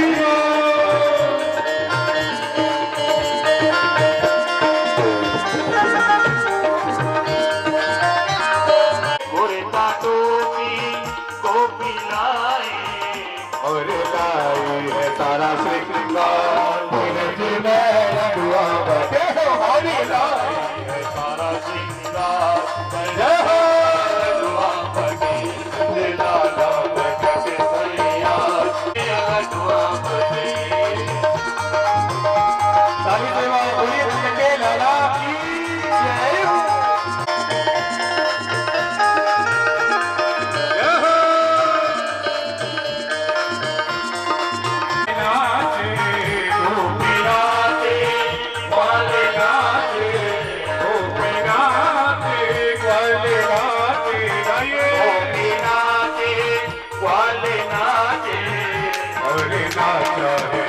और नाचा है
नचना श्याम दे नाल अज मैनू नच लेण दे हो मैनू नचना श्याम दे नाल अज मैनू नच लेण दे मैनू नचना श्याम दे नाल अज मैनू नच लेण दे ओ नच लेण दे नी मैनू नच लेण गाइए नच लेण दे नी मैनू नच लेण दे ओ मैनू नचना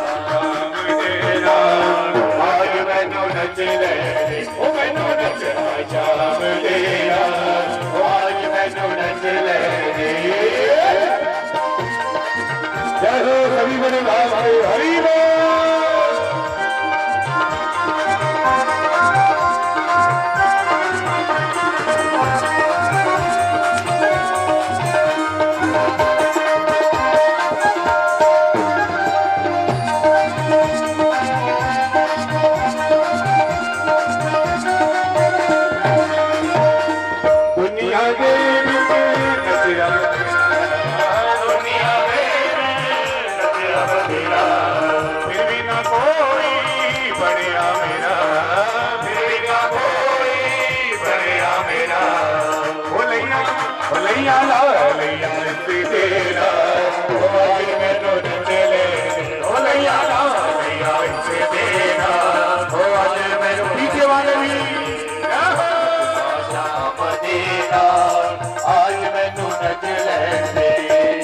सभी मेरे भाई से मस्ती से झूमते हुए कोई रंग के लाला की जय हो।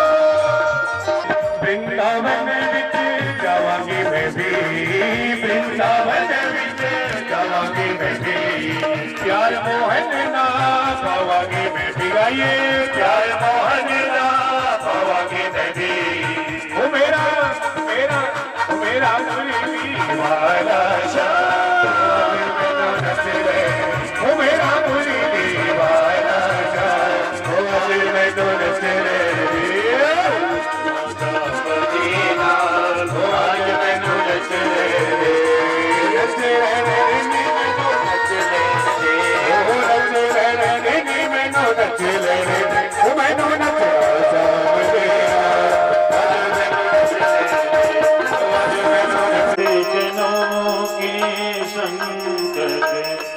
दास जनों के संतन क्षणमय दूर करे ओम जय जगदीश हरे जो गावे फल पावे दुख बिन से मन का स्वामी दुख बिन से मन का सुख संपत्ति घर आवे श्याम सुंदर घर आवे कष्ट मिटे जन गाओ जय जगदीश हरे स्वामी तुम अंतर्यामी काल ब्रह्म परमेश्वर पूर्ण ब्रह्म परमेश्वर प्रभु सत्य में कुमति ओम जय जगदीश हरे दीनबंधु दुख हरता राउर तुम मेरे प्रभु रक्षक तुम सबके अपने हस्त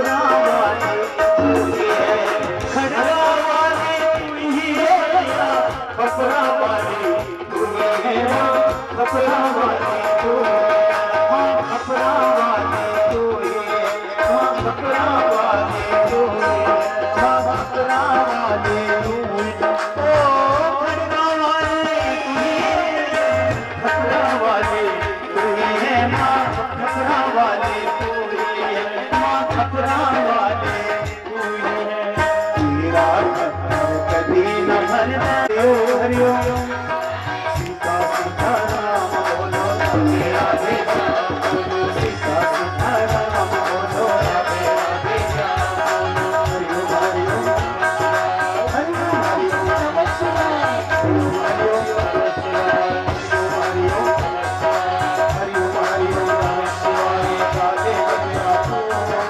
हरिओम हरिओम नमः शिवाय काले बंदिया तू नाधी बंदिया तू जीवन बंदिया तू कौन है तेरा किसको कहता अपना अपना तो कौन लाखों के नाच आगनों का मना पूरी करो भोलेनाथ आगों के नाच आगनों का मना पूरी करो पूरी करो पूरी करो पूरी करो आज मनोकामना पूरी करो मेरे भोलेनाथ दासों के नाथ आज मनोकामना मैं होगा भूले बातों का तुम्हारा तुम्हारा तुम्हारा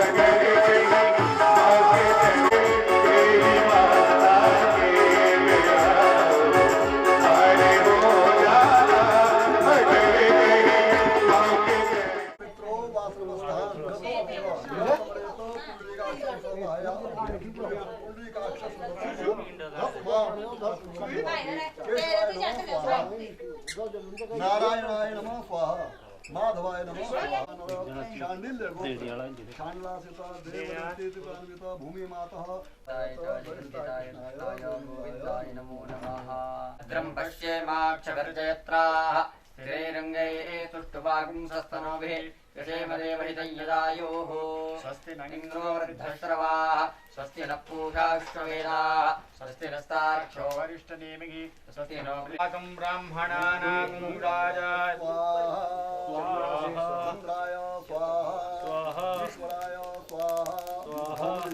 ओम अग्निमूर्धाय स्वाहा गगनपतेः पृथिव्या अयं मा अपाग्मुरेराग्मुहि जन्मते स्वाहा भौमाय स्वाहा ईश्वराय स्वाहा ओम यत्पुरुषवाग्ने प्रतिजाग्रावाभिषे भूते सकुंसृजे नमयं चास्मिन् तदसे अतरुषं स्वे देवाजमानसहीद स्वाहा स्वाहा स्वाहा स्वाहा स्वाहा सब कुछ तुझे खबर तेरा ही आसरा है सारे जहां के मालिक सारे जहां के राज की जय हो श्रीमद् भागवत महापुराण की जय हो पापियों को पाप से है तारक श्री भागवत भगवान की है आरती पापियों को पाप से है तारक पापियों को पाप से है तारक ये अमर ग्रंथ ये मुक्ति पंथ ये पंचम वेद निराला नव ज्योति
वंदिकां बगुल चंपक पाटलाब्जे पुन्नागजाति गर्भीधर साल पुष्पै बिल्वा प्रबाल तुलसीदल मंजरी स्वां पूजयामि जगदीश्वर मे प्रसीद यथा कालोद्भवानि च पुष्पाञ्जलि मया दत्ता गृहाणां परमेश्वर।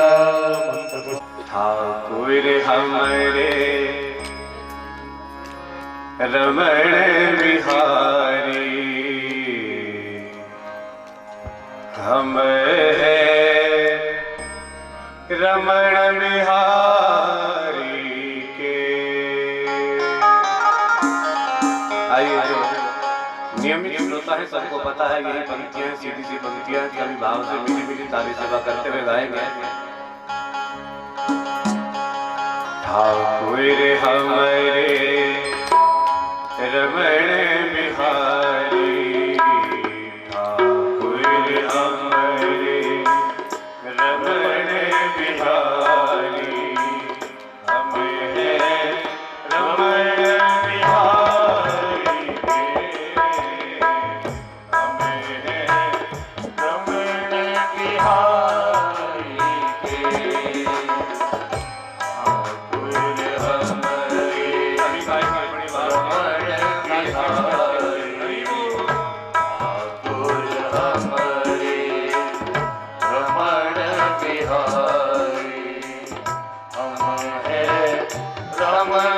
बिहारी के हम है रमण बिहारी के।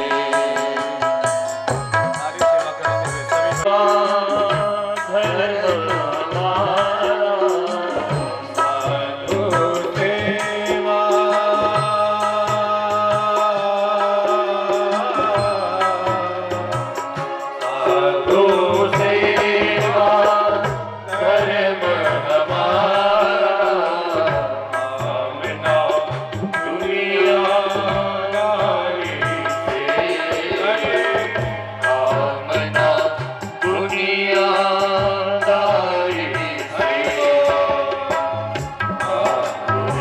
हमरे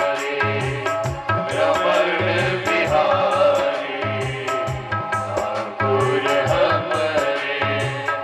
कल हम सभी ने भगवान श्री कृष्ण का जन्म महोत्सव बड़े ही हर्षोल्लास के साथ मनाया। बाबा नंद के घर में 90 वर्ष की आयु में बालक ने जब जन्म लिया तो बाबा नंद बड़े प्रसन्न हुए। भाई ब्राह्मणों के आशीर्वाद से हमारे घर में 90 वर्ष की आयु में बालक हुआ है, तो सारे ब्रजमंडल में आज सूचना दे दी, निमंत्रण भेजा, और जैसे ही सारे ब्रज में सूचना मिली कि बाबा नंद के घर में बालक हुआ है, तो सारे ब्रजवासी आज सुंदर सुंदर वस्त्राभूषण पहन करके ब्रजांगनाएं आज बाबा नंद के घर में मैया यशोदा और बाबा नंद के लिए बधाई देने के लिए आने वाली है।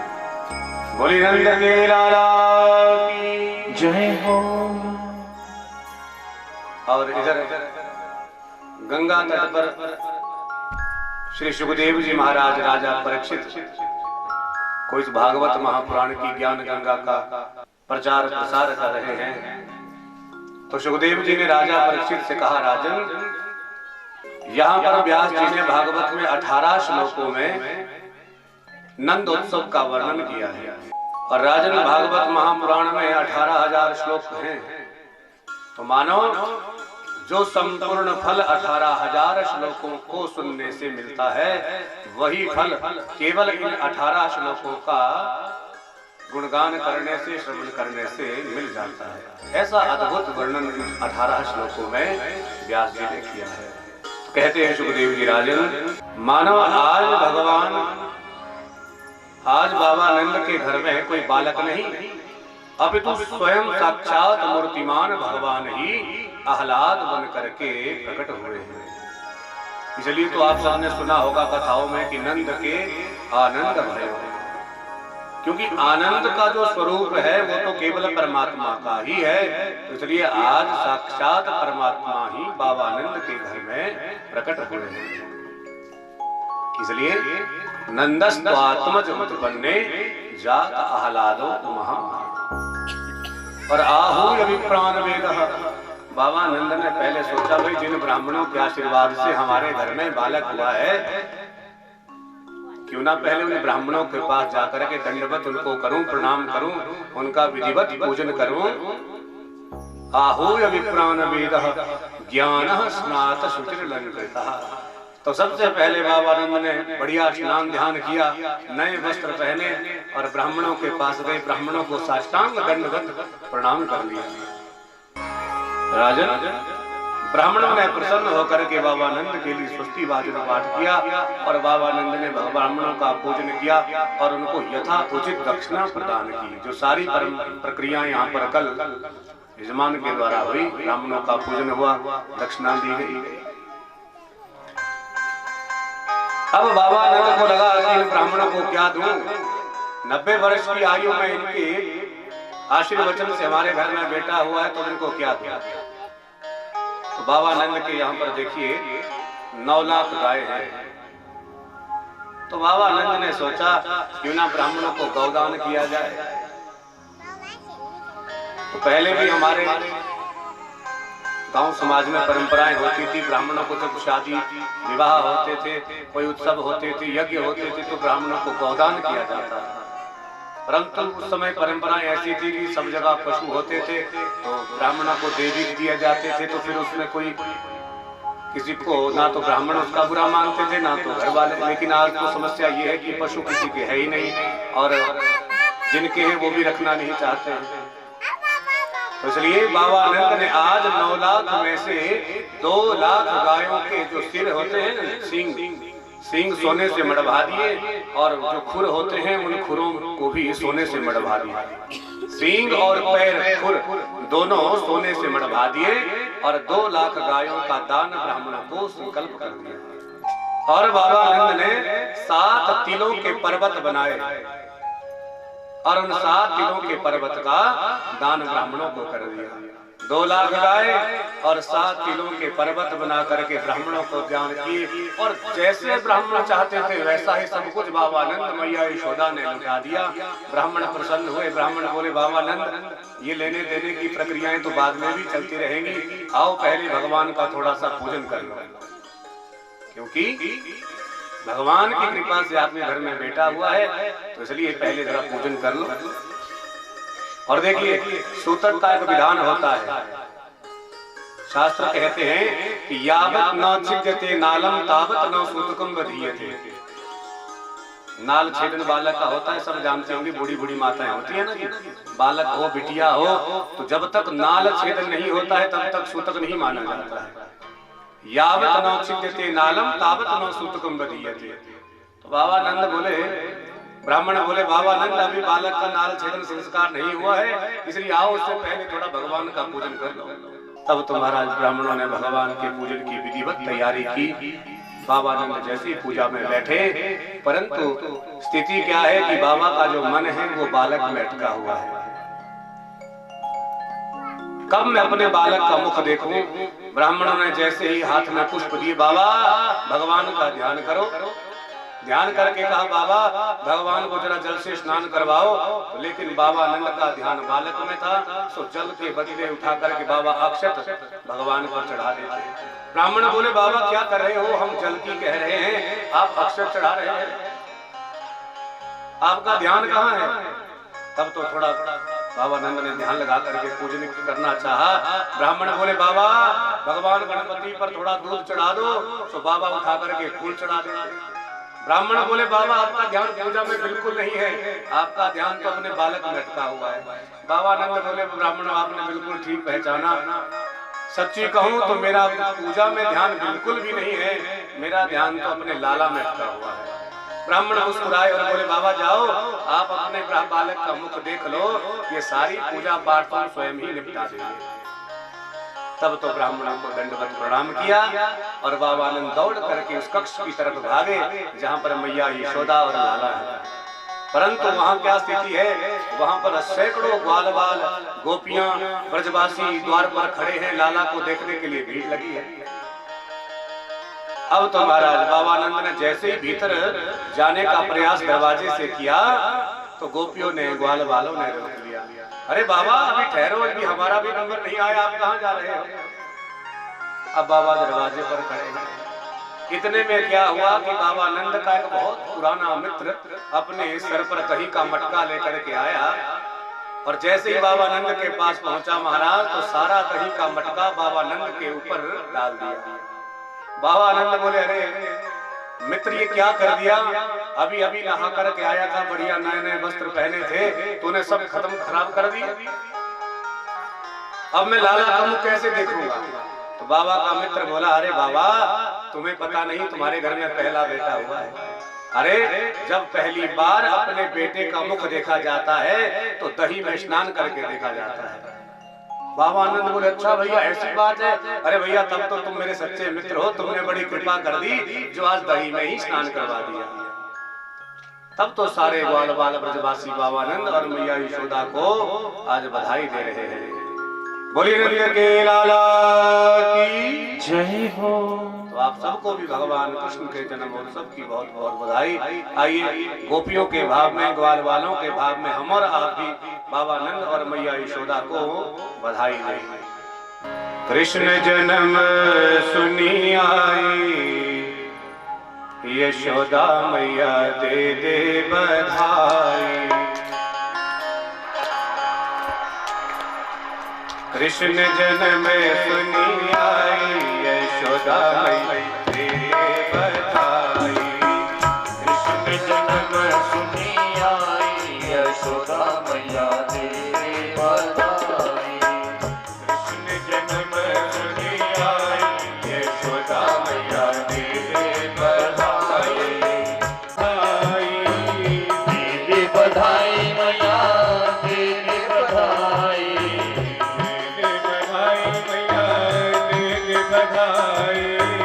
दे दे बधाई मैया दे दे बधाई। कृष्ण जन्म सुनी आई, यशोदा मैया दे दे बधाई। कृष्ण जन्म सुनी आई, यशोदा मैया दे दे बधाई। सभी बड़े भाव से मीठी मीठी ताली सेवा करते हुए हरि बोल।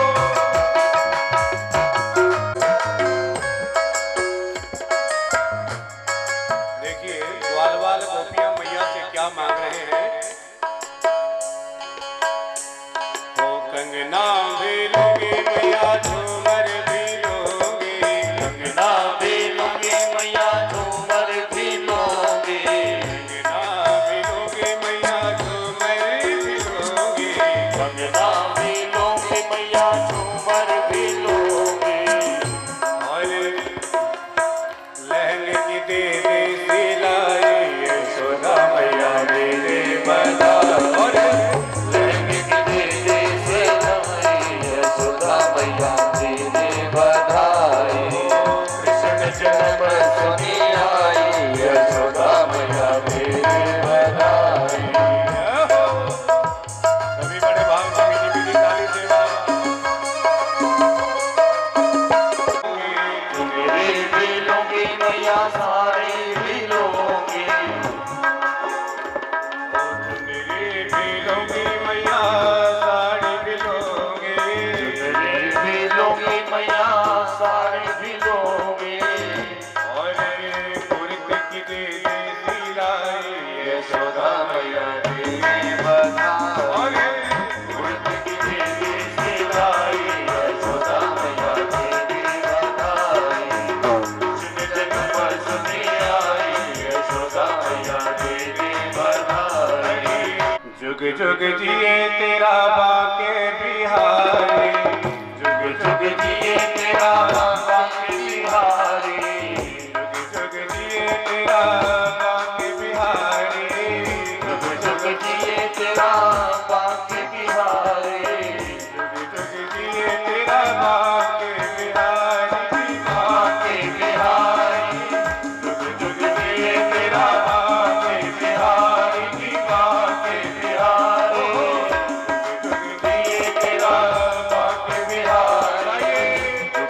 जिए तेरा भाग्य बिहारी और जिए प्रजा सारी।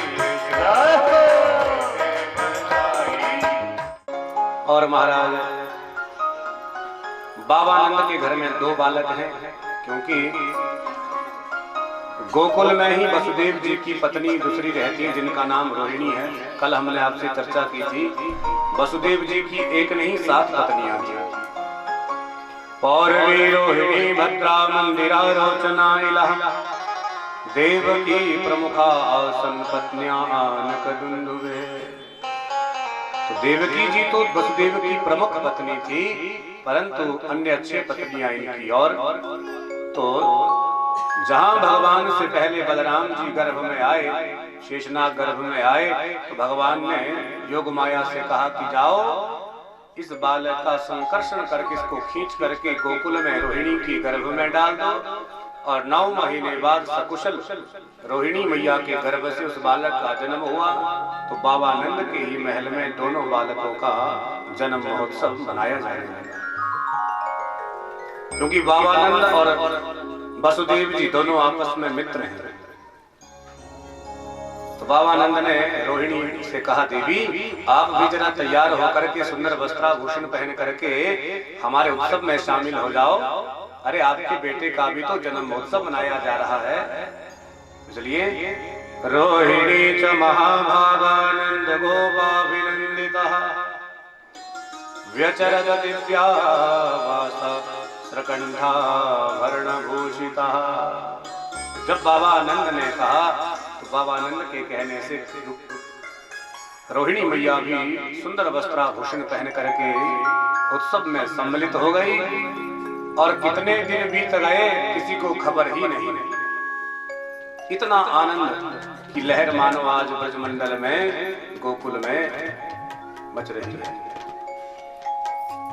अब महाराज जब 5-6 दिन 7 बीत गए, तब बाबानंद को ध्यान आया, अरे इतने दिन हो गए हमको खबर ही नहीं, क्योंकि हम हर वर्ष जिस महीने की तिथि को महाराज कंस को कर देते हैं वार्षिक कर, वो कर देने की तिथि तो निकल गई। और कहीं महाराज कंस नाराज ना हो जाए, क्योंकि पहले परंपरा थी छोटे छोटे जो कस्बे होते थे, राज्य होते थे, वो बड़े राजाओं को कर देते थे। तो गोकुल छोटा सा गांव है, नंद बाबा वहां की मुखिया हैं, सो सारे गांव वाले इकट्ठा करके बाबा नंद के पास जो धन देते हैं उसे कर कहते हैं। और वो धन बाबा वसुदेव बाबा नंद मथुरा में कंस को देते हैं।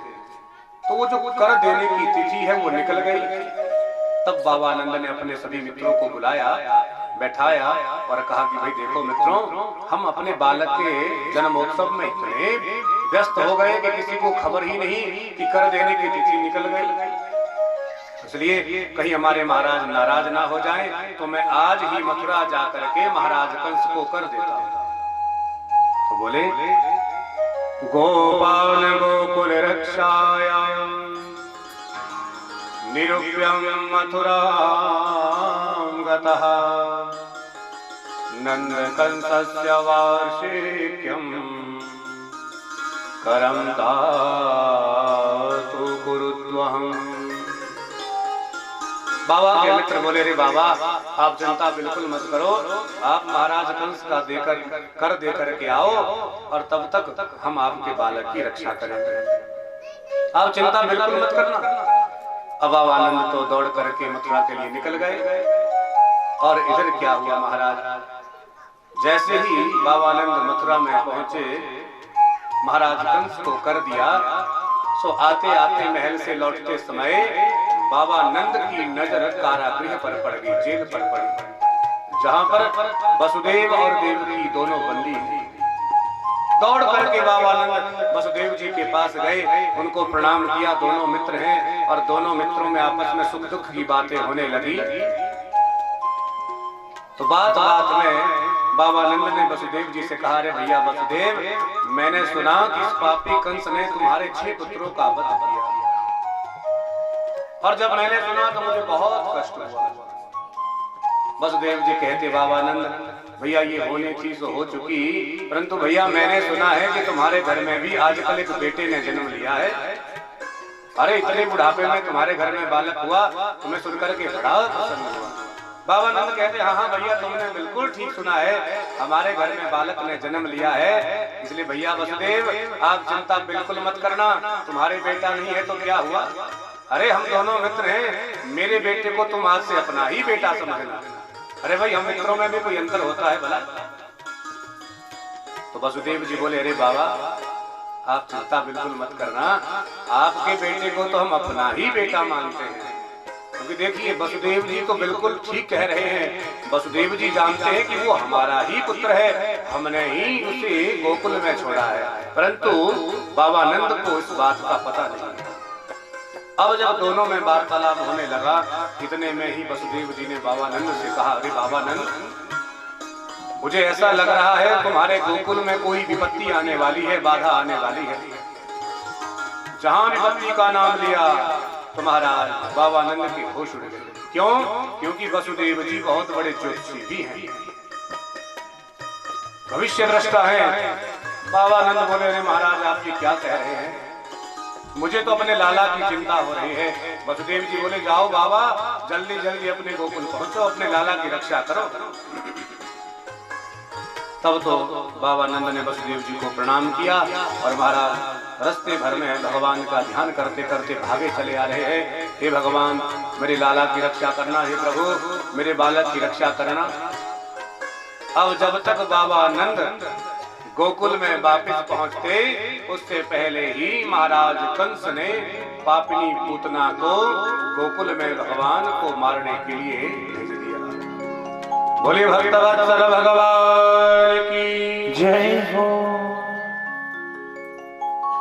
पापिनी पूतना को जैसे ही कंस ने भेजा, वो गोकुल में पहुंची बाबा नंद के महल में, परंतु क्या देखा वहां तो ग्वाल वालों की भीड़, गोपियों की भीड़ लगी है। पूतना ने सोचा मैं भीतर कैसे जाऊंगी, मुझे सब पहचान लेंगे मैं राक्षसी हूं।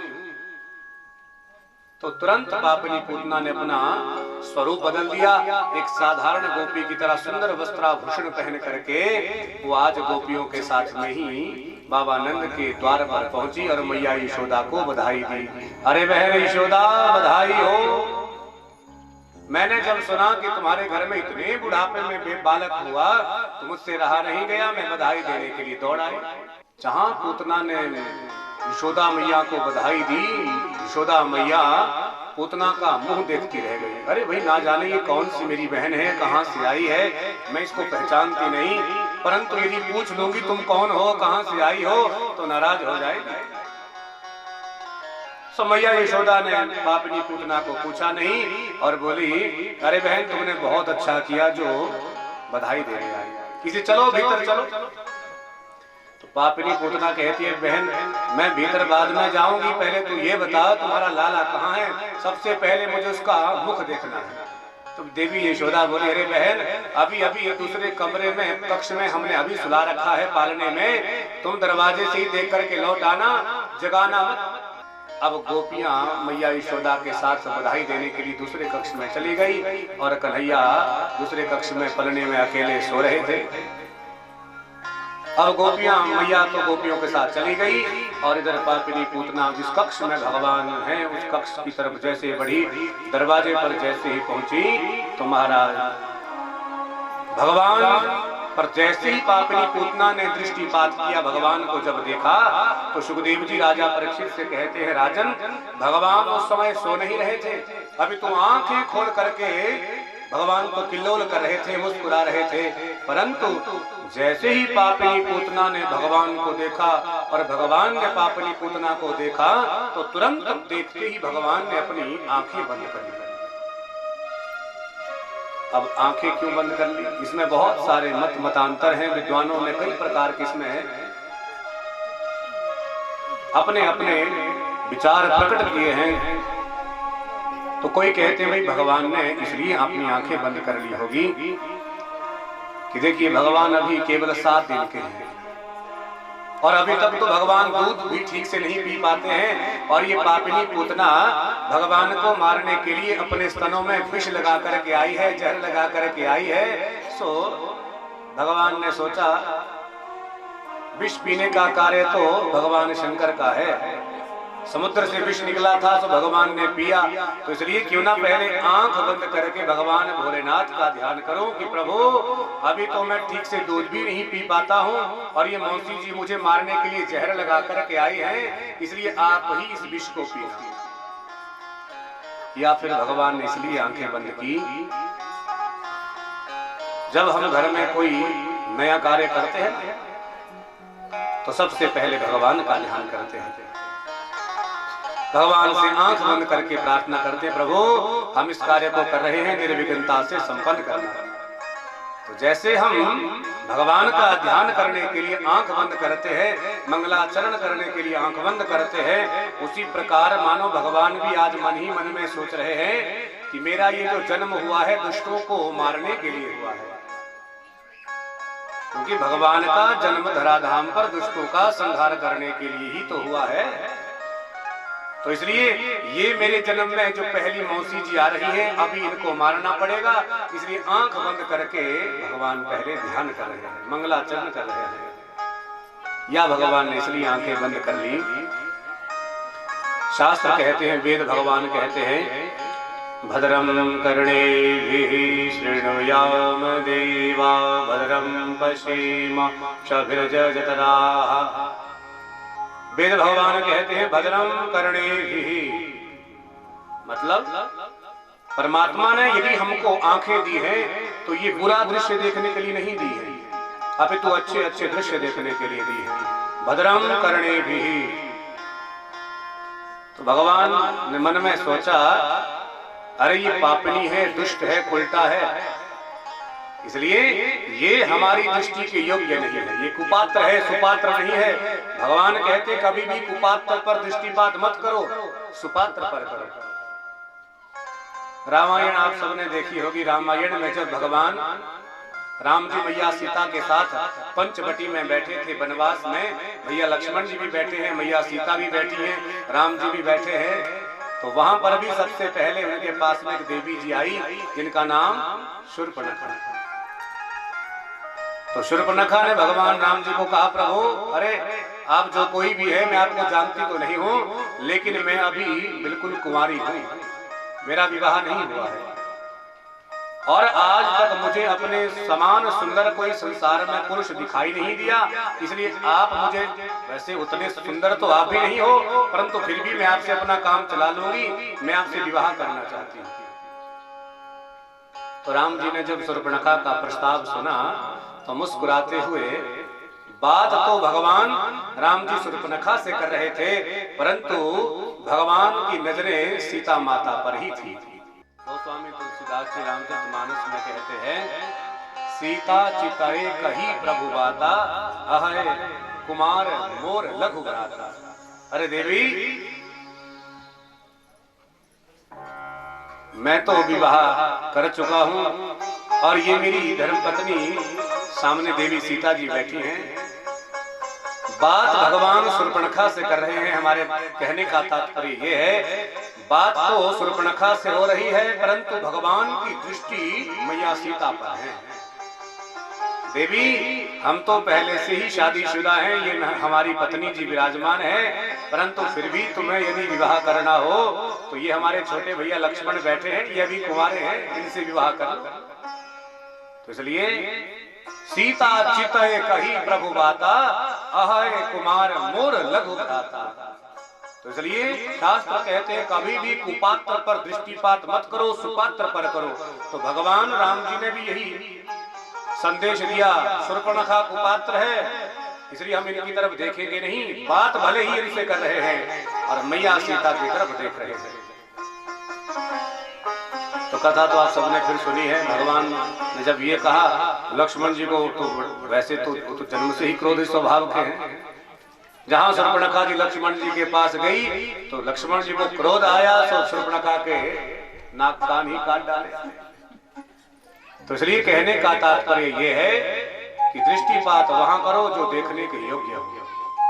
तो भगवान कृष्ण ने भी सोचा कि अरे ये पापनी पूतना हमारी दृष्टि के योग्य नहीं, इसलिए हम अपनी आंख ही बंद कर देते हैं। बहुत मत है।